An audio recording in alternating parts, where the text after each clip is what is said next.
Hello and welcome to the channel. If you haven't been here before, I'm James, and this channel is here to promote and discuss the independent role-playing game I recently published called Antagonist.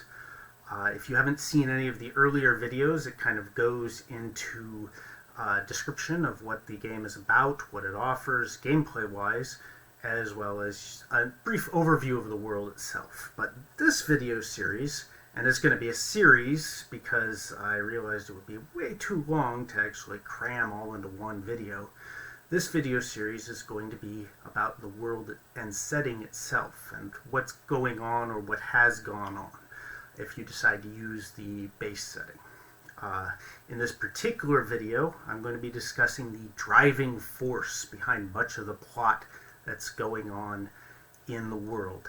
And this driving force is one individual. He's referred to as Emperor Malgus in the game and through much of the lore. However, he was not born Emperor Malgus, as most emperors aren't, but he wasn't even born Malgus. So I'm going to be talking about his history and story up until the current events in the game world. So, settle back, and I hope you're interested in the story.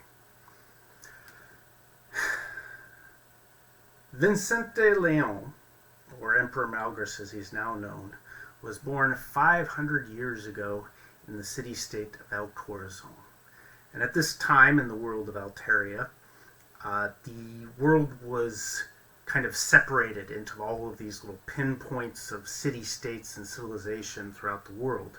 And these city-states were separated by the wilderness. The wilderness was not a safe place. It was not something you could just travel across. It was infested by fey and half-fey beings that made journeys through them extremely treacherous. This meant that the city-states couldn't really trade with each other, and moreover, they couldn't even really communicate with one another. This left them isolated, and most of what any one of these city-states knew about the world was historical in nature. That at some point, this wilderness hadn't been as treacherous, and there had been more interconnectivity in the world. And so people knew that all of this was there, but that was long in the past. Vincente Leon was a scholar who studied this history, and he grew very curious about the outside world, and he voraciously read and discussed with his fellow scholars all of the various esoteric that had been collected. The El Corazon had some people that set out on exploratory missions, and it had some intrepid individuals that tried to renew trade, but usually this ended in failure or was too costly to pursue. And so the amount of information available to the people of El Corazon was very scant. Vincente Leon wanted to change that, and partially this was propelled by an intense curiosity, and partially it was propelled by trouble at home. He had a failed courtship, he had some trouble with his family. He felt a need to get out of El Corazon. And so he put together a kind of harebrained scheme to get the king of El Corazon to back a journey out into the unknown. And the way he put this together, he discovered mention in the text of the Fountain of Youth. Fountain, legendary in nature, that would grant eternal youth to any who drank from it. So he took this information to the king and said he knew where to find this fountain, that he had pinpointed its locations consulting all the text. This was a gross exaggeration, and the king's advisors knew this, but the king was getting on in his years, and desperation can make you gullible. So the king provided all the backing that Vincente needed. He had a party, supplies, all the animals he needed to make his trek into the Great Mountains. And these mountains were made, the Himalayas look tame by comparison. These were not a joke. But he was desperate, and, he figured he'll go search the mountains for this fountain, and if he doesn't find it, he's got other places to explore. Maybe he can find other pockets of civilization. So he sets out and disappears. But of course, if you've read the story or know anything about the game, that he didn't disappear forever. 10 years later, he comes back, but he's not alone. He brings with him this tremendous army of warriors and trained combatants, the likes of which nobody had ever seen in El Corazon. And these people looked very different than the La Gente. The La Gente are the Western Altarians. And the king was rightfully intimidated. He knew he couldn't stand against this force. And when he saw Vicente Leon coming back, he declared him a hero. The hero of El Corazon, who had brought back the lore and civilization, evidence of civilization, back to El Corazon to help bring it into the New Age. This made Vincente's subsequent coup of El Corazon bloodless, relatively. The king abdicated, and in exchange, Vicente declared that the king's family would become the second noble family of El Corazon and the burgeoning empire he planned to build. The first, of course, were the warrior tribe that he brought with him, the first and second noble family. Both of these lineages remain today, and they continue to wield influence thanks to the king's quick thinking, cowardice, whatever you want to call it. With that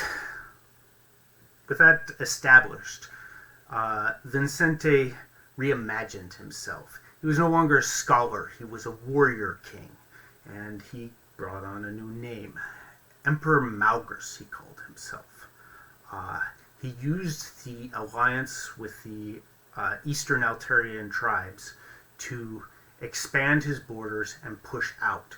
He pushed out with knowledge of how to defeat or tame the Fae's wildlands, and then he managed to conquer the unprepared city-states who had no idea that these armies were moving against them. Again, they were totally isolated.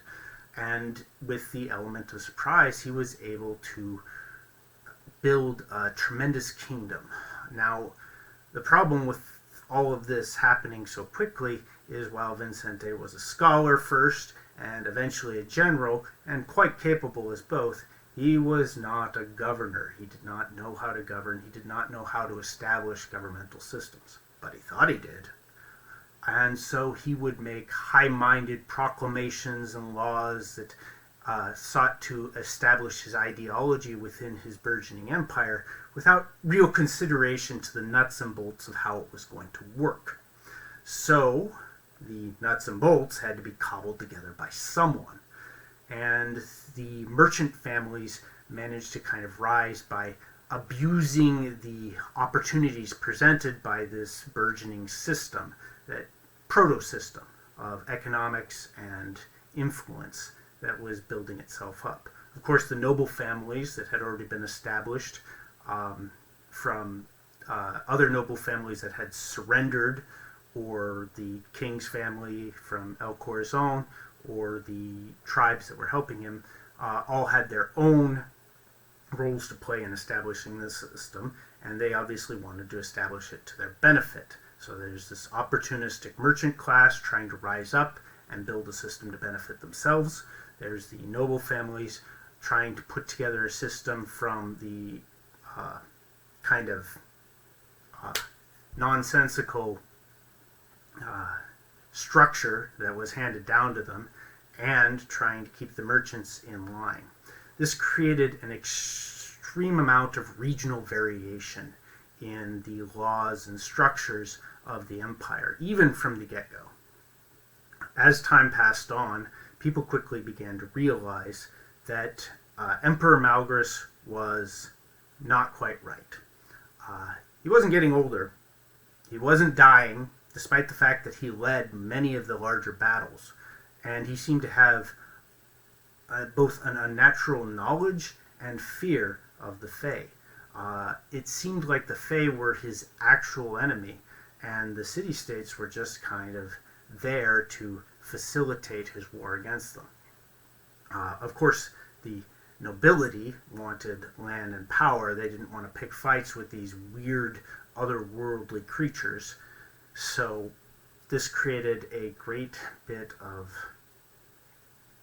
conflict between them and the emperor. Of course, they couldn't act against him openly, but they could manufacture a system that kind of directed things more towards their benefit. And that more or less brings us to present day. Emperor Malgrus has stopped kind of leading the charge. He's been doing this for 500 years. His armies are unparalleled in their formidability, and they haven't really been stopped by anything, even the organization of these kingdoms, up until this point. However, all of this kind of comes to a head as suddenly like a number of things start happening at once. The Fae are starting to be more active. Even though the wilderness has been tamed, there are still pockets of it around the empire, and within these pockets it is getting a lot more active. The strange magics emanating from these wildlands are increasing. Furthermore, a powerful force is investing the most treasonous citizens with immense capabilities, far beyond that of any normal person. These people are developing powers on par with the emperor himself, and fomenting rebellions within the empire. And to make matters worse, the upstart kingdoms that were previously cannon fodder to the powerful and well-trained armies of the empire have developed a new and terrifying weaponry. And in fact, the first adventure that I put in the book kind of goes over the effects of the development of this weaponry on the empire. So Emperor Malgrus has kind of receded. Nobody really knows why. He's not leading the charge anymore. And the empire is kind of at the point where it could achieve its dream of civilizing the world any year now, or it could fall in on itself entirely. So that's kind of where the empire is and where Emperor Malgrus is, since this is really about him. And in future videos I'll be going over what other events are going on, what other factions are doing, and kind of other aspects of the world. It's possible that the players won't be too interested in the overarching conflict, or the game master won't be interested in focusing on it, and they'll want to focus on either smaller things or different types of things. So this is the main political structure and political conflict within the world, but I'll be going over other types of conflict, which hopefully get you excited about the story going on, or the stories, plural. So, look forward to other videos, and I'll see you soon.